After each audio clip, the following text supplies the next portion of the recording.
Hello everyone, welcome back to another very interesting topic mania. Sir ने और हमने आपसे वादा किया था कि मेजरिंग इंस्ट्रूमेंट पे लाएंगे, तो ये भैया पहला पार्ट है। अभी ऑप्टिक्स का है, इलेक्ट्रॉनिक मेजरिंग इंस्ट्रूमेंट्स है। तो बहुत आराम आराम से आपको बस प्यार बनाए रखना है। कल 1000 लाइक कर दिए, इस वीडियो पर भी 1000 लाइक कर दो। तो उसके बाद क्या होगा, पार्ट 2 आएगा, फिर पार्ट 3 आएगा। ठीक है, ज़्यादा समय नहीं आपका खाएंगे। चलिए सर, स्टार्ट करिए। Thank you sir. Thank you.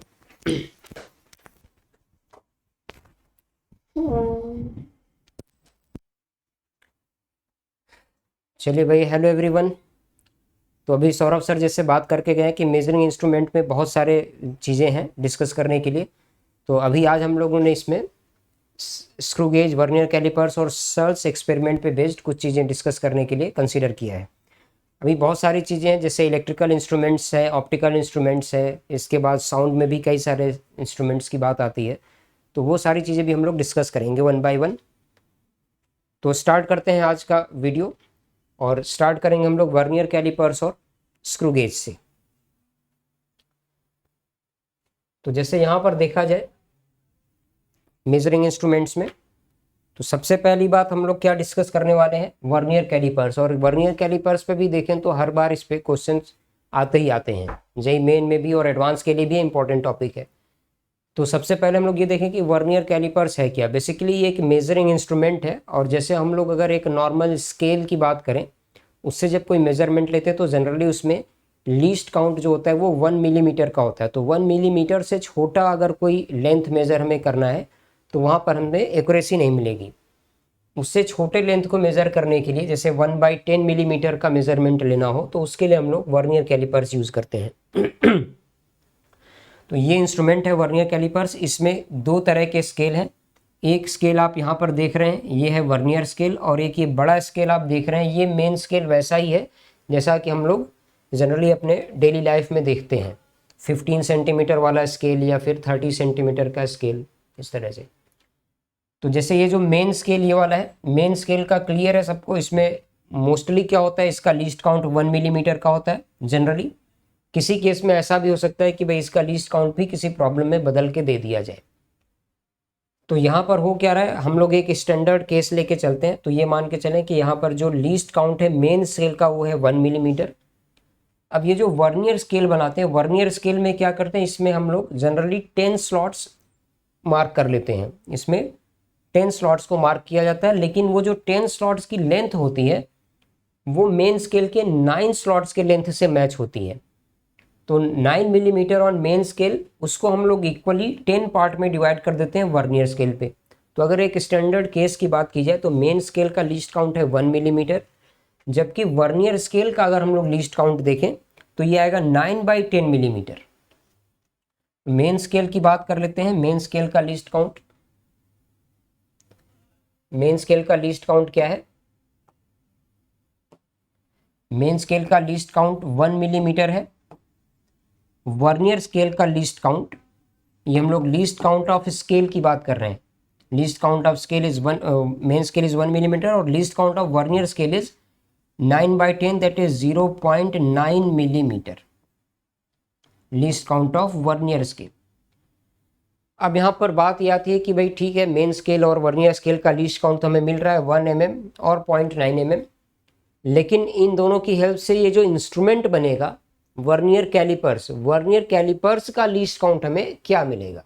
तो अगर वर्नियर कैलिपर्स की लीस्ट काउंट की बात करें तो ये होता है magnitude of least difference of these two least counts, magnitude of least count of main scale minus least count of vernier scale.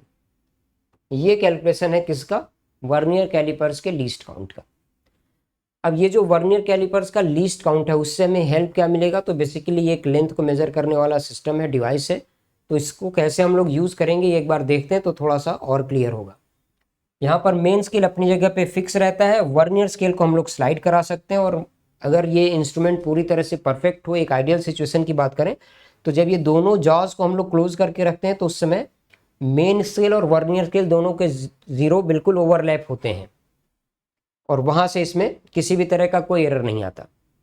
लेकिन कई बार अगर कोई डिफेक्टिव इंस्ट्रूमेंट है तो ऐसा भी हो सकता है कि जब इस जॉ को पूरी तरह से क्लोज कर दिया जाए तो मेन स्केल और वर्नियर स्केल का जीरो मैच न करे। अगर वो जीरो मैच नहीं करता है तो वहाँ पर कुछ ना कुछ एरर होता है। एरर हम लोग यहाँ पर दो तरह का यूज़ करते हैं, पॉजिटिव एरर और नेगेटिव एरर। तो चलिए अभी ये सारी चीज़ें हम लोग और डिस्कस करते हैं। तो एक बार देखते हैं कि यहाँ से मेजरमेंट किस तरह से लेना है। एरर की बात जैसे हम लोगों ने अभी कर ली, मेजरमेंट भी देखते हैं। एरर में दो तरह का एरर कंसीडर करना है, पॉजिटिव एरर और नेगेटिव एरर। पॉजिटिव एरर और नेगेटिव एरर।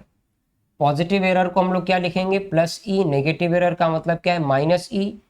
और अगर हमें सही रीडिंग रिक्वायर्ड हो तो उसको क्या करेंगे, एरर को ऑब्जर्व रीडिंग में से सबट्रैक्ट करते हैं।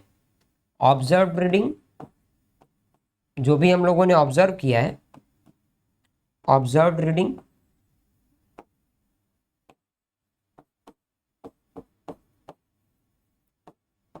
Minus observe reading minus error is equal to true reading. जो ट्रू रीडिंग होगी वो क्या होगी, ऑब्जर्व्ड माइनस एरर के बराबर। तो हमें ये सही रिजल्ट मिलेगा। हमने क्या ऑब्जर्व किया, उसमें से एरर को माइनस कर दीजिए। एरर को माइनस ही करना है। जैसे अगर पॉजिटिव एरर है उसको सब्ट्रैक्ट करेंगे तो वैल्यू रिड्यूस होगी, लेकिन अगर नेगेटिव एरर है उसको सब्ट्रैक्ट करेंगे तो जो वैल्यू होगी वो इंक्रीज होगी। ये थोड़ा सा हम लोग ध्यान रखेंगे। अब पॉजिटिव एरर नेगेटिव एरर आते कैसे हैं, तो इसमें जैसे हम लोग अभी बात कर रहे थे दो अलग अलग स्केल की, मेन स्केल और वर्नियर स्केल की। तो यहाँ पर क्या है, जैसे मान लीजिए कि हमारे पास इस तरह से कोई एक मेन स्केल है, इसके ठीक नीचे यहाँ पर वर्नियर स्केल है इस तरह से। और जब दोनों जॉज को हमने क्लोज कर दिया है, दोनों जॉज को क्लोज करने के बाद मेन स्केल का जीरो और वर्नियर स्केल का जीरो अगर मैच नहीं हो रहा हो, जैसे ऐसा हो सकता है कि मेन स्केल का जीरो अगर यहाँ पर है तो वर्नियर स्केल का जीरो हो सकता है कि इससे थोड़ा आगे हो या थोड़ा पीछे हो जाए। जैसे मेन स्केल के सामने वर्नियर स्केल का जीरो मान लीजिए यहाँ पर आ गया, तो वर्नियर स्केल का जीरो थोड़ा सा आगे है। जब वर्नियर स्केल का जीरो थोड़ा आगे होगा मेन स्केल के जीरो से, तो उसको हम लोग बोलेंगे पॉजिटिव एरर। ये सिचुएशन किसकी है, पॉजिटिव एरर की।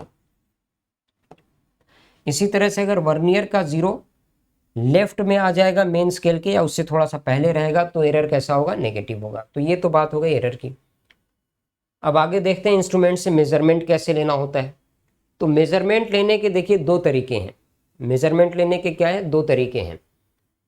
पहला काम क्या है कि अगर हम लोग जॉज को क्लोज रखें तो उस समय अगर एरर नहीं है तो इनिशियल रीडिंग जीरो होगी। अगर कोई एरर है तो इनिशियल जो एरर है वही हमारी इनिशियल रीडिंग होगी। पहली बात ये। अब दूसरी बात, मान लीजिए कि हम लोग यहाँ पर ये कोई रेक्टेंगुलर ऑब्जेक्ट है और इसकी लेंथ को हम लोग मेजर करना चाहते हैं। यहाँ पर हमने दोनों जॉज के बीच में इसको रख दिया है और इसको टाइटली होल्ड करने के बाद अब हम लोग कोई मेजरमेंट लेना चाहते हैं। तो मेजरमेंट लेते समय आप ये देखिए कि वर्नियर स्केल का कौन सा स्लॉट मेन स्केल के किसी स्लॉट के साथ एग्जैक्टली मैच कर रहा है, ये ध्यान रखना होता है। वर्नियर स्केल का कोई ना कोई स्लॉट एग्जैक्टली मैच होना चाहिए मेन स्केल के किसी न किसी स्लॉट से। जैसे सपोज करिए कि ये वाला जो यहाँ पर स्लॉट है 30 से आगे 31 वाला स्लॉट यहाँ पर, ये एग्जैक्टली मैच हो रहा है किससे, किसी न किसी स्लॉट से। यहाँ पर अगर हम लोग वर्नियर के लिए काउंटिंग देखें तो वर्नियर पे कौन सा स्लॉट होगा, 10 माइनस ये गया 9 8 7। ये क्या है, 7th डिवीजन है किसका,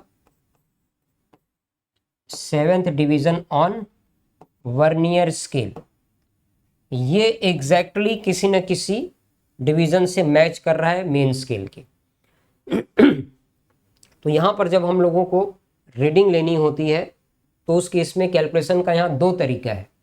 तो इसको भी थोड़ा सा ध्यान रखना है कि ये दो अलग अलग तरीका कौन कौन सा है रीडिंग का। एक है, पहले हम लोग देखते हैं मेथड 1।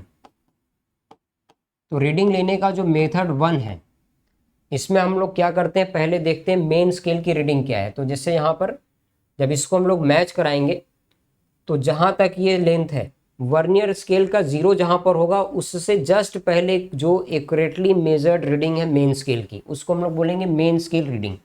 तो पहले हम लोग क्या करेंगे, मेन स्केल रीडिंग लेंगे। मेन स्केल पे क्या रीडिंग है, वर्नियर स्केल के जीरो से जस्ट पहले जो एक्यूरेटली मेजर्ड रीडिंग है मेन स्केल पे वो है मेन स्केल रीडिंग। इसके बाद हम लोग इसमें ऐड करेंगे least count of vernier calipers multiplied by the number of division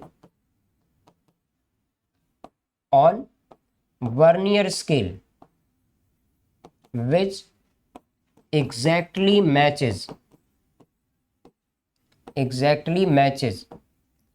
with any division of main scale. तो ये तरीका है। पहले क्या करना है, मेन स्केल पे वो रीडिंग लेनी है जो कि वर्नियर के 0 से जस्ट पहले एक्यूरेटली मेजर हो पा रहा है।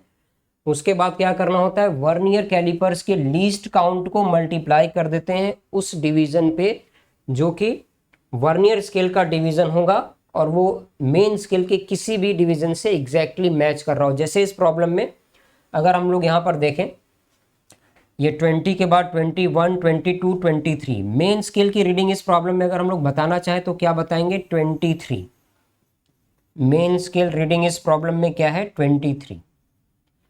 इसके बाद हम लोग देखें वर्नियर का कौन सा स्लॉट मैच हो रहा है, 7th। तो अगर हमारे पास जो रीडिंग रिक्वायर्ड है उस रीडिंग को कैलकुलेट करना हो तो क्या लिखेंगे, required reading is equal to 23 plus least count of vernier scale. Main scale reading 24 इसमें आ रहा है, 20, 1, 2, 3, 4, अच्छा 0 यहां पर है, सॉरी 24। मेन स्केल रीडिंग क्या है, 24। तो 24 तो हो गया मेन स्केल रीडिंग। और इसके बाद ये 7th जो स्लॉट मैच हो रहा है उसको देख लें और 7 को किससे मल्टीप्लाई करना होगा, इस वर्नियर कैलिपर्स के लीस्ट काउंट से, जो कि लीस्ट काउंट यहाँ पर क्या है, 0.1 मिलीमीटर। तो इसमें अपना आंसर आएगा 24.1 मिलीमीटर या फिर 2.47 सेंटीमीटर। ये हम लोग इसमें आंसर दे सकते हैं। तो रीडिंग को कैसे मेजर करना है वो हम लोग यहाँ देख पा रहे हैं। जहाँ पर वर्नियर स्केल का 0 है उसके जस्ट पहले एक्यूरेटली मेजर्ड रीडिंग क्या है मेन स्केल की, वो ध्यान रखना है और इस तरह से हम लोग रीडिंग लेंगे। तो चलिए इसमें कुछ चीज़ें हम लोग थोड़ा बहुत और देखते हैं और एक इस पे एग्जाम्पल लेके देखते हैं। बिल्कुल ये जेईई मेन 2021 में आया हुआ एग्जाम्पल है या प्रॉब्लम है वर्नियर कैलिपर्स पे। तो इसमें प्रॉब्लम में कुछ ऐसा दिया है, the vernier scale used for measurement has a positive 0 error. यहाँ पर क्या बताया गया है, पॉजिटिव 0 एरर की बात की गई है, 0.2 millimetre. If while taking a measurement it was noted that, क्या बताया गया है इसमें, it was noted that 0 on the vernier scale lies between 8.5 and 8.6 centimetre. इस प्रॉब्लम में क्या बताया गया, मान लेते हैं कि यहाँ पर है 8.5 सेंटीमीटर और इसके थोड़ा आगे है 8.6 सेंटीमीटर। तो वर्नियर का जो 0 है वो इसके बीच में कहीं ना कहीं है, ये है 0 वर्नियर का, ऐसा इस प्रॉब्लम में बताया गया है। तो वर्नियर का 0 यहाँ पर है, इसके ठीक पहले तक एक्यूरेटली मेजर्ड रीडिंग हमारे पास मेन स्केल पे क्या है, 8.5। तो इस प्रॉब्लम में मेन स्केल रीडिंग हमारे पास कितनी है, 8.5 सेंटीमीटर की रीडिंग है। पहली बात तो ये हो गई। अब आगे थोड़ा सा हम लोग और देखें कि यहाँ पर और क्या क्या इंफॉर्मेशन गिवन है। Vernier coincidence is 6। वर्नियर का कोइंसिडेंस क्या दिया है, 6। इसका मतलब क्या है, 6th division on vernier, 6th division of vernier matches with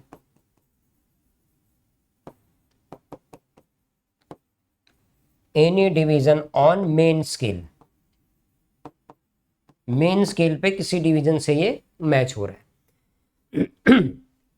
instrument के बारे में ज़्यादा डिटेल्स नहीं दिए गए हैं तो हम लोग इसको एक स्टैंडर्ड इंस्ट्रूमेंट लेके चलेंगे। स्टैंडर्ड इंस्ट्रूमेंट का लीस्ट काउंट जो हम लोगों ने भी लास्ट में डिस्कस किया 0.1 मिलीमीटर।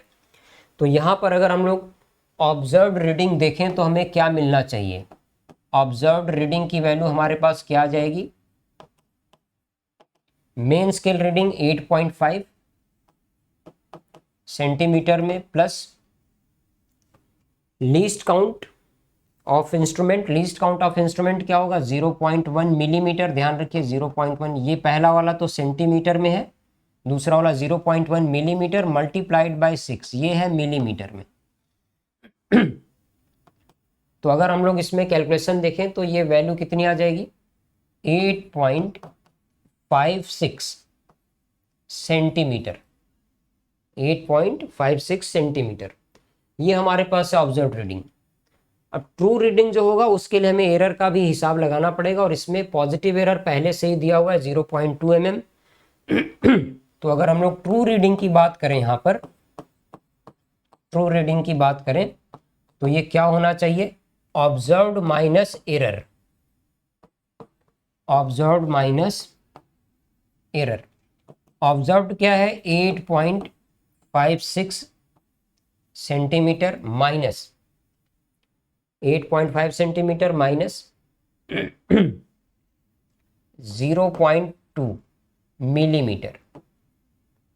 तो 0.2 मिलीमीटर को हम लोग 0.02 सेंटीमीटर लिख सकते हैं, और इस तरह से हमारे पास कैलकुलेशन क्या मिल जाएगा, 8.54 सेंटीमीटर। ये है अपना ट्रू रीडिंग, और यही अपना क्या है, फाइनल जो भी रिक्वायर्ड है वो रिक्वायर्ड आंसर है। तो इस तरह से हम लोग ये प्रॉब्लम सॉल्व कर सकते हैं। और इसमें देखिए इसका कोई ऑप्शन दिया है कि 8.54 सेंटीमीटर, तो ये बी वाला ऑप्शन इसका करेक्ट है।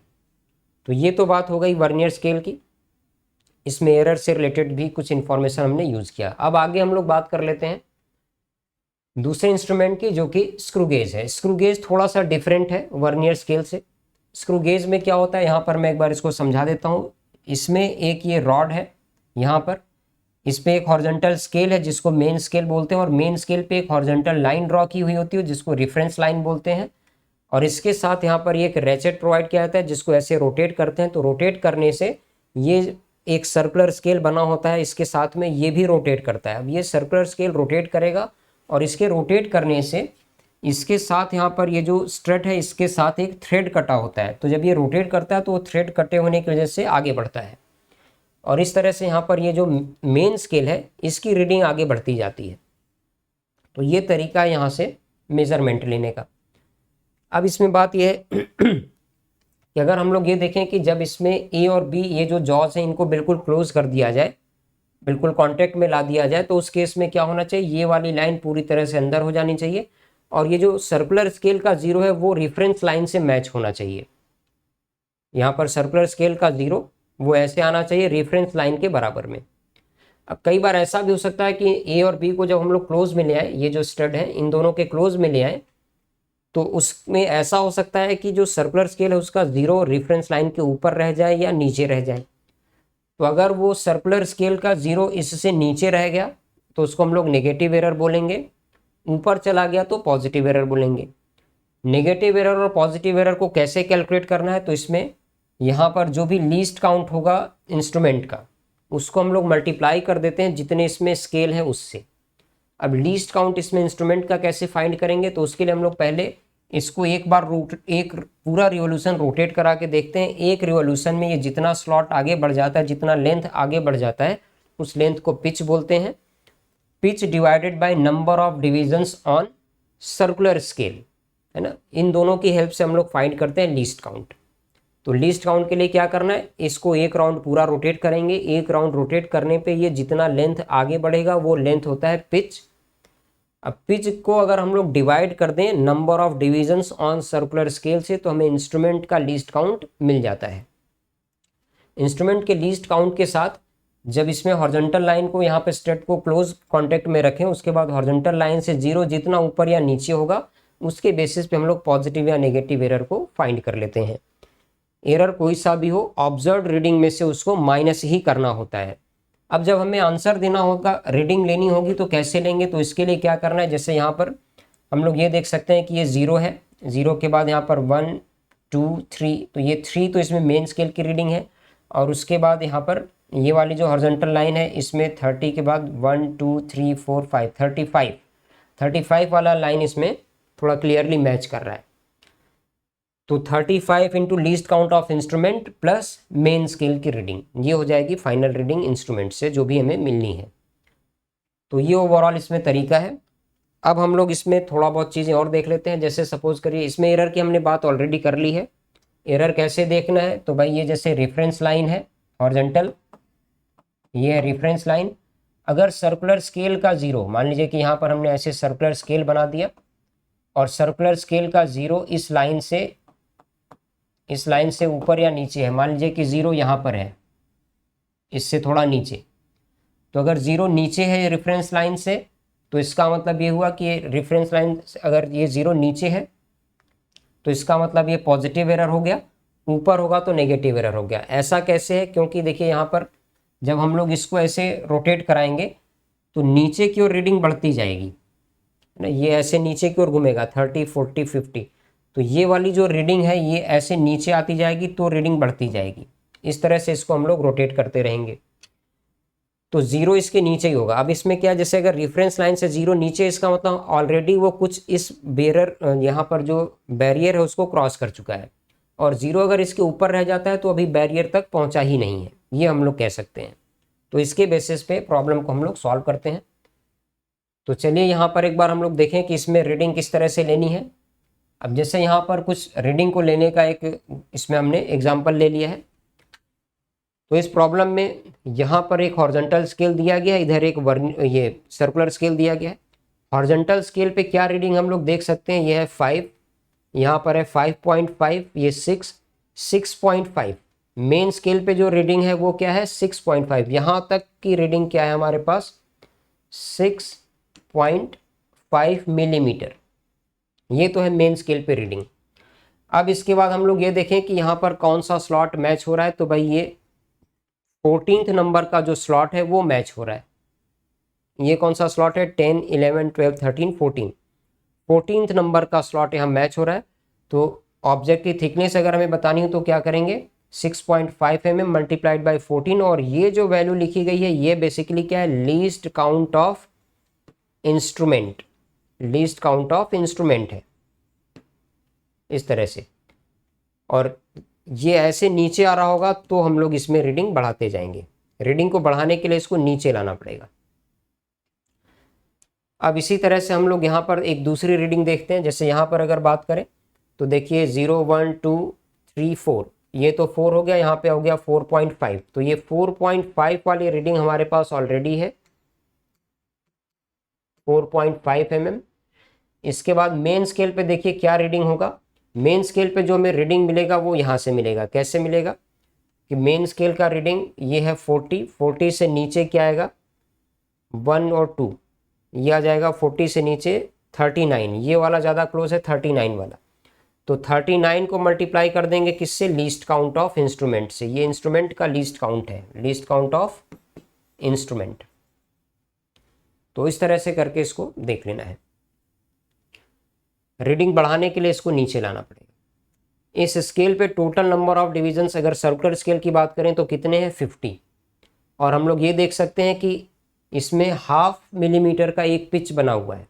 तो लीस्ट काउंट अगर हमें कैलकुलेट करना होता तो 1/2 millimetre divided by number of divisions on circular scale 50, ये हो गया least count of instrument, least count of instrument. ये तरीका है कैलकुलेशन का।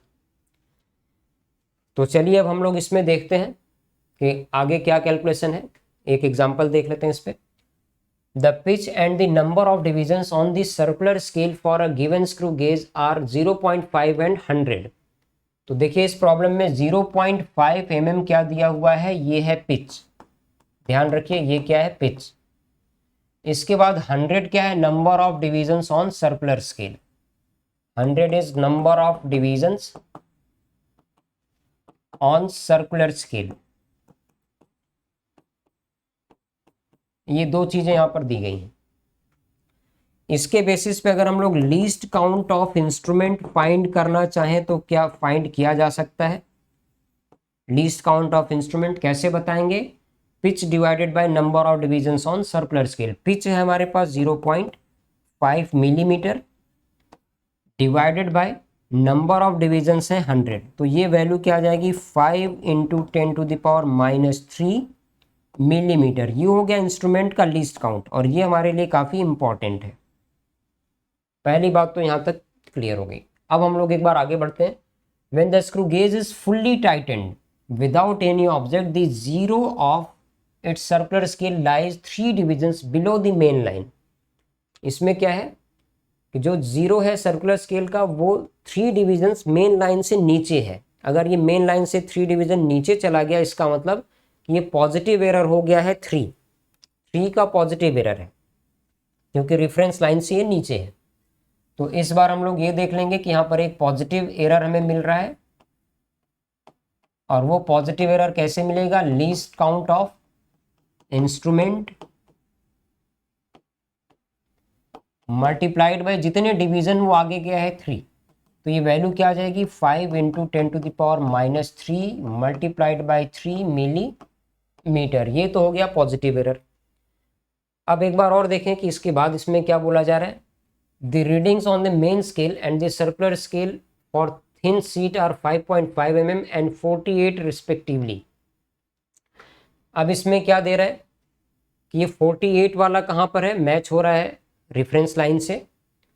तो रेफरेंस लाइन से 48 वाला मैच हो रहा है, और इसमें 5.5 है मेन स्केल की रीडिंग। तो अगर हम लोग ऑब्जर्व रीडिंग की बात करें, यहाँ पर ऑब्जर्व्ड रीडिंग, तो ऑब्जर्व रीडिंग हमें क्या मिलने वाली है, ऑब्जर्व रीडिंग है देखिए इसमें 5.5 mm,